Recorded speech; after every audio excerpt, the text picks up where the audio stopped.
Hey guys, welcome back to my channel. Today we're going to be making this super easy and delicious cheesecake o pie de queso. Now just a quick disclaimer, I know there's so many different ways to make cheesecake, but this is an easy recipe. My recipes are meant to get you in the kitchen and start learning new things. So once you've mastered this cheesecake, you're more than welcome to add your own ingredients or make your crust from scratch and make it your own recipe. So let's go ahead and get started. As always, the ingredients will be listed down in the description box. We're going to start by adding 2 room temperature 8-ounce bars of cream cheese, along with a can of evaporated milk, half a can of sweetened condensed milk. We also add 2 eggs and a splash of vanilla extract.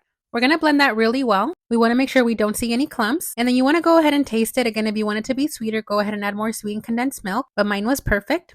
Now we're going to take our pre-made graham cracker crusts and we're going to place them on a tray so we can add the cheesecake mixture we just blended. Now we're going to take them to the oven and we're going to bake them at 350 degrees Fahrenheit for 50 minutes. Afterwards, we're going to go ahead and let them cool down completely so we can refrigerate them for at least 2 hours.